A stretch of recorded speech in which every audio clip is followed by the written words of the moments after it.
Dystopie. La cité était devenue un labyrinthe, un imbroglio de murs, de plus en plus hauts, de plus en plus épais, de moins en moins franchissables. Gérard, le chef maçon, avait toujours de bonnes idées pour améliorer le bel ouvrage. Et comme j'étais son adjoint, je devais répartir les tâches. En quelques années, tout fut correctement cloisonné. Pendant de longs mois, nous ne connûmes aucune intrusion ou attaque significative. Chaque fois, les assaillants furent repoussés et brûlés aux acides mis au point par nos scientifiques. Une belle collaboration en vérité. Ce sont eux qui installèrent au quartier du Haut une salle de questions ultramoderne avec tous les instruments requis pour procéder à de bons interrogatoires. Le renseignement étant devenu une question de survie pour notre communauté. Mais tout ne va pas bien longtemps, fut-on confortablement allongé dans le meilleur des mondes. C'est lors d'une expédition pour aller draguer du sable dans le fleuve que nous fîmes une vilaine rencontre.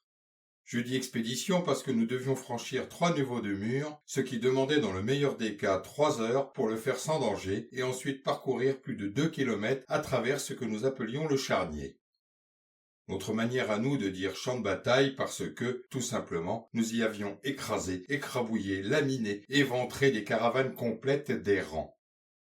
Des guenilles vivantes qui n'avaient qu'un seul objectif, manger notre pain et user de notre hospitalité pour nous égorger pendant la nuit. Il était hors de question de sympathiser ou de pactiser avec des personnes sans domicile fixe qui n'avaient ni nos croyances, ni nos coutumes, ni même notre couleur. Pas question non plus de laisser en vie des sauvages dont la seule réelle utilité était de servir de nourriture pour nous, nos chiens, ou d'engrais quand ils étaient impropres à la consommation.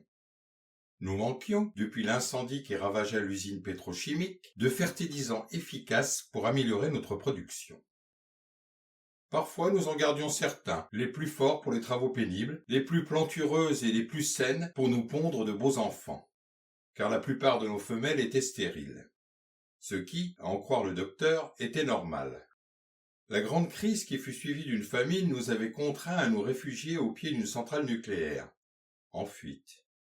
Tout rentra dans l'ordre après avoir fait exploser la cimenterie 6 en face, qui s'effondra sur le réacteur défaillant. Depuis, à l'exception des quelques cancers habituels, la plupart d'entre nous vivent 4 ou 5 décennies sans assistance. Pas plus de 3 prises quotidiennes et une petite aide respiratoire pendant notre sommeil. La science avance et n'a pas fini de nous surprendre. Tout proche du fleuve, ils étaient face à nous, armés de pics, de lance-pierres et pour certains d'armes à feu, ce qui présupposait un bon degré de connaissance.